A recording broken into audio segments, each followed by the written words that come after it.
ನೋಡಿ, ಮೂಡಾ ಕೇಸ್ನಲ್ಲಿ ಸಿದ್ದರಾಮಯ್ಯನವರಿಗೆ ಇದೀಗ ಕೇವಲ 2 ದಿನಗಳ ತಾತ್ಕಾಲಿಕ ರಿಲೀಫ್ ಸಿಕ್ಕಿದೆ ಅಷ್ಟೇ. ಆದರೆ ನಾಳೆ ಬಿಗ್ ಡೇ. ಮೂಡಾ ಕೇಸಲ್ಲಿ ತನಿಖೆಯ ಭೀತಿಯಲ್ಲಿರೋ ಸಿದ್ದುಗೆ ನಾಳೆ ನಿರ್ಣಾಯಕ ದಿನ. ಸಿಎಂ ಸಿದ್ದರಾಮಯ್ಯನವರ ಅರ್ಜಿ ವಿಚಾರಣೆಯನ್ನ ಮುಂದೂಡಿಕೆ ಮಾಡಿತು ಸೋಮವಾರಕ್ಕೆ. ಸೋಮವಾರ ಮಧ್ಯಾಹ್ನ 2:30ಕ್ಕೆ ವಿಚಾರಣೆಯನ್ನ ಹೈಕೋರ್ಟ್ ಮುಂದೂಡಿಕೆ ಮಾಡಿತು. ಈ ಸಂಬಂಧ ನಾಳೆ ಮಧ್ಯಾಹ್ನ 2:30ಕ್ಕೆ ವಿಚಾರಣೆ ಶುರುವಾಗುತ್ತೆ. ಸೊ ಎಲ್ಲರ ಚಿತ್ತ ಕೋರ್ಟ್ನತ್ತ ನೆಟ್ಟಿದೆ. ಪ್ರಾಸಿಕ್ಯೂಷನ್ಗೆ ತಡೆ ಕೋರಿ ಸಿದ್ದರಾಮಯ್ಯನವರು ಸಲ್ಲಿಸಿರುವಂತಹ ಅರ್ಜಿಯ ವಿಚಾರಣೆ. ಸೊ ಹಾಗಾಗಿ ಸಿಎಂ ಸಿದ್ದರಾಮಯ್ಯನವರಿಗೆ ಮಂಡೆ ಬಿಸಿ ತಡ್ತಾ ಇದೆ. ಹಾಗಾದ್ರೆ ರಿಲೀಫ್ ಸಿಗುತ್ತಾ? ಇದರಿಂದ ಪಾರಾಗ್ತಾರಾ? ಈ ಸಂಕಷ್ಟದಿಂದ ಪಾರಾಗ್ತಾರಾ ಅನ್ನುವಂಥ ಚರ್ಚೆ. ಸೊ ಈ ಸಂಬಂಧ ದೇವರ ಮೊರೆ ಹೋಗ್ತಾ ಇದ್ದಾರೆ. ಸೊ ಓವರಾಲ್ ಆಗಿ ಒಂದು ಕಡೆ ಬಿಜೆಪಿಯ ಆರೋಪಕ್ಕೆ ಟಾಂಗ್ ಕೊಡ್ತಾ ಇದ್ದಾರೆ, ಪ್ರತಿ ಆರೋಪವನ್ನು ಮಾಡ್ತಾ ಇದ್ದಾರೆ ಕಾಂಗ್ರೆಸ್. ಅವರೇ ಕೂಡ ಏನು ಸುಮ್ಮನೆ ಕೂತಿಲ್ಲ. ಇಲ್ಲಿ ಸೋಮವಾರ ನಡೆಯಲಿರುವಂತಹ ವಿಚಾರಣೆ ಹಿಂಗಿರುತ್ತೆ ಅಂತ. ಸೋಮವಾರ ಮತ್ತೆ ವಾದ ಮುಂದುವರಿಕೆ ಆಗುತ್ತೆ. ಸಿಎಂ ಪಾತ್ರ ಇಲ್ಲ ಅಂತ ಹೇಳಿ ಅಭಿಷೇಕ್ ಮನು ಸಿಂಘ್ವಿ ಅವರು ಈಗಾಗಲೇ ವಾದವನ್ನ ಮಾಡಿದ್ದಾರೆ. ನಾಳೆಯೂ ಕೂಡ ಅಷ್ಟೇ ಪ್ರತಿವಾದಿಗಳ ವಾದಕ್ಕೆ ಕೌಂಟರ್ ಕೊಡ್ಲಿಕ್ಕಿದ್ದಾರೆ ಅಭಿಷೇಕ್ ಮನು ಸಿಂಘ್ವಿ. ಕೌಂಟರ್ ಆರ್ಗ್ಯುಮೆಂಟ್ ಅನ್ನ ಸಿಎಂ ಪರ ವಕೀಲರು ಮಾಡ್ತಾರೆ ನಾಳೆ. ಪ್ರಮುಖವಾಗಿ ಭ್ರಷ್ಟಾಚಾರ ತಡೆ ಕಾಯ್ದೆ 17A ಇಲ್ಲಿ ಅನ್ವಯವಾಗೋದಿಲ್ಲ ಅಂತ ಮನವಿಯನ್ನ ಮಾಡ್ಕೊಳ್ತಾರೆ. ಸಿಎಂ ಸಿದ್ದರಾಮಯ್ಯ ಅವರ ವತಿಯಿಂದ ಯಾವುದೇ ಶಿಫಾರಸು ಮಾಡಿಲ್ಲ. ಸಿಎಂ ಸಿದ್ದರಾಮಯ್ಯನವರ ಪತ್ನಿಗೆ ಗಿಫ್ಟ್ ಕೊಟ್ಟಿದ್ದು ಅವರ ಸಹೋದರ. ಅದರಲ್ಲಿ ಇವರು ಪಾತ್ರ ಏನಿದೆ? ಇದಕ್ಕೂ ಸಿಎಂ ಸಿದ್ದರಾಮಯ್ಯನವರಿಗೂ ಏನು ಸಂಬಂಧ ಅಂತೇಳಿ ವಾದವನ್ನ ಮುಂದುವರಿಸ್ತಾರೆ.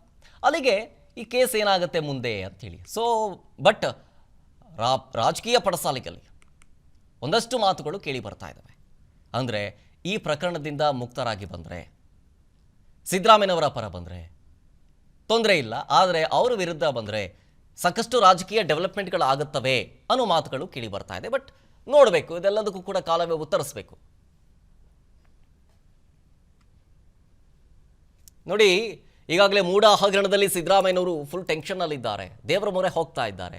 ಎಲ್ಲ ಬೆಳವಣಿಗೆಗಳ ಬೆನ್ನಲ್ಲೇ ಬೆಂಗಳೂರಿನಲ್ಲಿ ಗೃಹ ಸಚಿವ ಡಾಕ್ಟರ್ ಜಿ ಪರಮೇಶ್ವರ್ ಅವರು ಪ್ರತಿಕ್ರಿಯೆಯನ್ನ ಕೊಡ್ತಾ ಇದ್ದಾರೆ.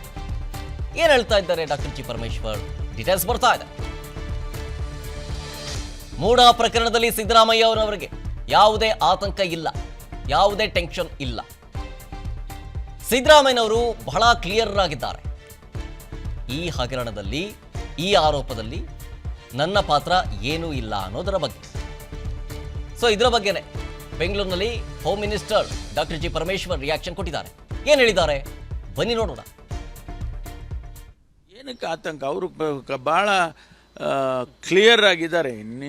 ಇನ್ his mind and body very clear is. ಇದರಲ್ಲಿ ನಂದೇನು ತಪ್ಪಿಲ್ಲಪ್ಪ. ಇದರಲ್ಲಿ ನಾನು ಯಾವುದೇ ರೀತಿಯಲ್ಲಿ ನನ್ನ ಅಧಿಕಾರವನ್ನು ದುರುಪಯೋಗ ಮಾಡಿಲ್ಲ ಅನ್ನೋದು ಸ್ಪಷ್ಟವಾಗಿ ಅವರ ತಲೆಯಲ್ಲಿದೆ. ಮತ್ತು ಅದನ್ನೇ ಅವರು ಎಲ್ಲರಿಗೂ ಹೇಳ್ತಾ ಇರೋದು. ನಾನೇನು ತಪ್ಪು ಮಾಡಿಲ್ಲ ಅಥವಾ ನಾನು ಯಾವುದೇ ಕಾನೂನು ಬಾಹಿರವಾದಂಥ ಕೆಲಸ ಮಾಡಲಿಲ್ಲ. ನನ್ನ ಅಧಿಕಾರವನ್ನು ಕೂಡ ನಾನು ದುರುಪಯೋಗ ಮಾಡಿಕೊಂಡಿಲ್ಲ. ಅಪೋಸಿಷನ್ ಲೀಡರ್ ಆಗಿದ್ದೆ, ಆನಂತರ ಮುಖ್ಯಮಂತ್ರಿ ಆಗಿದ್ದೆ.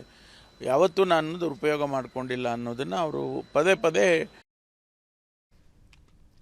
ನೋಡಿ, ಮೂಡಾ ಪ್ರಕರಣದಲ್ಲಿ ಸಂಕಷ್ಟಕ್ಕೆ ಸಿಕ್ಕಾಕೊಂಡಿರುವಂತಹ ಸಿದ್ದರಾಮಯ್ಯನವರಿಗೆ ನಾಳೆ ಬಿಗ್ ಡೇ. ಒಂದು ಕಡೆ ನಾಳೆ ಮಧ್ಯಾಹ್ನ 2:30ಕ್ಕೆ ವಿಚಾರಣೆ ಸ್ಟಾರ್ಟ್ ಆಗುತ್ತೆ ಮತ್ತೆ. ಸೊ ಈ ಬೆನ್ನಲ್ಲೇ ಸಂಕಷ್ಟದಿಂದ ಪಾರಾಗೋದಕ್ಕೆ ದೇವಿ ಮೊರೆ ಹೋಗ್ತಾ ಇದ್ದಾರೆ ಸಿದ್ದರಾಮಯ್ಯನವರು. ದೇವಿಯ ದರ್ಶನದಿಂದ ಸಿದ್ದರಾಮಯ್ಯನವರಿಗೆ ರಿಲೀಫ್ ಸಿಗುತ್ತಾ? ನಂಬಿಕೆ ಇದೆ, ದೇವರ ಮೇಲೆ ನಂಬಿಕೆ ಇದೆ. ಸಿದ್ದರಾಮಯ್ಯನವರನ್ನ ನಾವು ಗಮನಿಸಿರಬಹುದು, ಪ್ರಮುಖವಾಗಿ ದೇವರಲ್ಲಿ ನಂಬಿಕೆ ಹೆಚ್ಚು. ಅದರಲ್ಲೂ ಚಾಮುಂಡಿ ಬೆಟ್ಟಕ್ಕೆ ಭೇಟಿ ಕೊಟ್ಟಂತಹ ಸಂದರ್ಭದಲ್ಲಿ ಹಲವು ಸಂಕಷ್ಟದ ಸಮಯದಲ್ಲಿ ದೇವಿಯ ದರ್ಶನವನ್ನ ಪಡ್ಕೊಂಡು ಬರ್ತಾರೆ, ವಿಶೇಷ ಪೂಜೆಯನ್ನು ಸಲ್ಲಿಸ್ತಾರೆ. ಸೊ ಈ ಸಂಬಂಧ ಒಂದು ಕಡೆ ನಾಳೆ ಮಧ್ಯಾಹ್ನ 2:30ಕ್ಕೆ ವಿಚಾರಣೆ ಮತ್ತೆ ಶುರುವಾಗುತ್ತೆ. ಅದಕ್ಕೂ ಮುನ್ನ ಮೈಸೂರಿನ ಚಾಮುಂಡಿ ಬೆಟ್ಟಕ್ಕೆ ಭೇಟಿಯನ್ನು ಕೊಟ್ಟು ದೇವಿಯ ದರ್ಶನವನ್ನು ಮಾಡಿ ವಿಶೇಷ ಪೂಜೆಯನ್ನು ಸಲ್ಲಿಸಲಿಕ್ಕಿದ್ದಾರೆ. ಸೊ ದೇವಿಯ ಮೊರೆ ಹೋದಂತಾಗಿದೆ. ಈಗ ನೋಡಿ, ಸಿದ್ದರಾಮಯ್ಯನವರನ್ನ ಅವರ ಶೆಡ್ಯೂಲ್ ಪ್ರಕಾರ ನಾಳೆ ಚಾಮುಂಡಿ ಬೆಟ್ಟಕ್ಕೆ ಭೇಟಿ ಕೊಡ್ತಾರೆ. ಭೇಟಿಯನ್ನು ಕೊಟ್ಟು ಚಾಮುಂಡೇಶ್ವರಿಯ ದರ್ಶನವನ್ನ ಪಡೆಯಲಿಕ್ಕಿದ್ದಾರೆ. ಇದೇ ಸಂದರ್ಭದಲ್ಲಿ ವಿಶೇಷ ಪೂಜೆಯನ್ನ ಸಲ್ಲಿಸಲಿಕ್ಕಿದ್ದಾರೆ ಸಿಎಂ. ಮೂಡಾ ಕೇಸ್ ಬಳಿಕ ಚಾಮುಂಡಿ ಬೆಟ್ಟಕ್ಕೆ ಇದು 2ನೇ ಬಾರಿ ಭೇಟಿ ಕೊಡ್ತಾ ಇರೋದು. ಆಗಸ್ಟ್ 10ನೇ ತಾರೀಕಿನಂದು ಚಾಮುಂಡೇಶ್ವರಿಯ ದರ್ಶನವನ್ನ ಪಡ್ಕೊಂಡಿದ್ರು ಸಿದ್ದರಾಮಯ್ಯನವರು. ಅಂದ್ರೆ ಈ ಕೇಸ್ ಅಥವಾ ಈ ಸಂಕಷ್ಟ ಬಂದಾಗಿನಿಂದ ಅದಾಗಿ 22 ದಿನಗಳ ನಂತರ ಇದೀಗ 2ನೇ ಬಾರಿಗೆ ಚಾಮುಂಡಿ ಬೆಟ್ಟಕ್ಕೆ ಭೇಟಿ ಕೊಡ್ತಾ ಇದ್ದಾರೆ. ಸೊ ಶೆಡ್ಯೂಲ್ ಪ್ರಕಾರ ನಾಳೆ ಬೆಳಗ್ಗೆ ಚಾಮುಂಡೇಶ್ವರಿ ತಾಯಿಯ ದರ್ಶನವನ್ನ ಪಡೆಯೋದಕ್ಕಿದ್ದಾರೆ ಸಿಎಂ ಸಿದ್ದರಾಮಯ್ಯನವರು.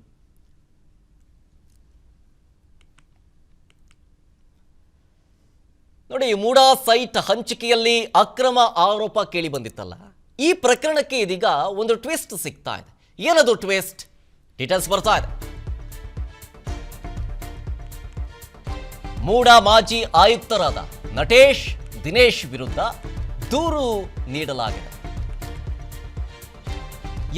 ಯಾರಿಂದ? ನಟೇಶ್ ದಿನೇಶ್ ಕುಮಾರ್ ವಿರುದ್ಧ ಲೋಕಾಯುಕ್ತಕ್ಕೆ ದೂರು ಸಲ್ಲಿಸಲಾಗಿರುವುದು. ಬಿಜೆಪಿ ಶಾಸಕ ಟಿಎಸ್ ಶ್ರೀವತ್ಸ ಇವರು ಲೋಕಾಯುಕ್ತಕ್ಕೆ ದೂರು ಕೊಟ್ಟಿದ್ದಾರೆ. ಏನಂತ? ಭೂಸ್ವಾಧೀನ ಅಧಿಕಾರಿಗಳು ಸೇರಿ ಸರ್ಕಾರದ ಕಾರ್ಯದರ್ಶಿಗಳು ಅಷ್ಟೇ ಅಲ್ಲ, ನಗರಾಭಿವೃದ್ಧಿ ಇಲಾಖೆ ಅಧಿಕಾರಿಗಳ ವಿರುದ್ಧವೂ ಕೂಡ ನೀವು ಕ್ರಮವನ್ನ ತೆಗೆದುಕೊಳ್ಳಬೇಕು. ಮೂಡಾ ಹಗರಣದಲ್ಲಿ ಸಾಕಷ್ಟು ಅಕ್ರಮವಾಗಿದೆ ಅಂತ ದೂರು ಕೊಟ್ಟಿದ್ದಾರೆ. ಸರ್ಕಾರಕ್ಕೆ ಉಂಟಾಗಿರುವ ನಷ್ಟವನ್ನ ಇವರಿಂದಲೇ ವಸೂಲಿ ಮಾಡಬೇಕು ಅಂತ ಮನವಿ ಮಾಡಿಕೊಳ್ತಾ ಇದ್ದಾರೆ. ಈ ಸಂಬಂಧ ಲೋಕಾಯುಕ್ತಕ್ಕೆ ಸಲ್ಲಿಸಿದಂತಹ ದೂರಿನಲ್ಲಿ ಶಾಸಕ ಟಿಎಸ್ ಶ್ರೀವತ್ಸ ಮನವಿಯನ್ನ ಮಾಡಿಕೊಂಡಿದ್ದಾರೆ ಪ್ರಮುಖವಾಗಿ. ಸೊ ಅಲ್ಲಿಗೆ ಒಂದು ಟ್ವಿಸ್ಟ್ ಅಂತ ಹೇಳಬಹುದು. ಪ್ರಮುಖವಾಗಿ ಯಾರು? ಮೂಡಾ ಮಾಜಿ ಆಯುಕ್ತ ನಟೇಶ್ ದಿನೇಶ್ ಇವರ ವಿರುದ್ಧ ಲೋಕಾಯುಕ್ತಕ್ಕೆ ಶ್ರೀವತ್ಸ ಅವರು ಕಂಪ್ಲೇಂಟ್ ಕೊಟ್ಟಿರೋದು. ನಗರಾಭಿವೃದ್ಧಿ ಇಲಾಖೆ ಅಧಿಕಾರಿಗಳ ವಿರುದ್ಧ ಕ್ರಮ ತೆಗೆದುಕೊಳ್ಬೇಕು ನೀವು ಅಂತ. ಸೊ ಈ ನಟೇಶ್ ಮತ್ತು ದಿನೇಶ್ ಇದರಲ್ಲ, ಇವರಿಬ್ಬರು ಅಕ್ರಮದಲ್ಲಿ ಭಾಗಿಯಾಗಿದ್ದಾರೆ.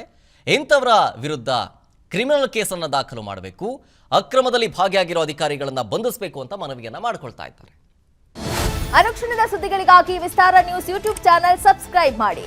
ಹೊಸ ಸುದ್ದಿಗಳ ನೋಟಿಫಿಕೇಶನ್ಗಾಗಿ ಬೆಲ್ ಐಕಾನ್ ಕ್ಲಿಕ್ ಮಾಡಿ. ಲೇಟೆಸ್ಟ್ ಅಪ್ಡೇಟ್ಸ್ಗಾಗಿ www.vistaranews.com ವೆಬ್ಸೈಟ್ಗೆ ವಿಸಿಟ್ ಮಾಡಿ. ಅಂಗೈಯಲ್ಲೇ ಜಗತ್ತಿನ ಸುದ್ದಿ ತಿಳಿಯಲು ವಿಸ್ತಾರ ನ್ಯೂಸ್ ಕನ್ನಡ ಆಪ್ ಡೌನ್ಲೋಡ್ ಮಾಡಿ.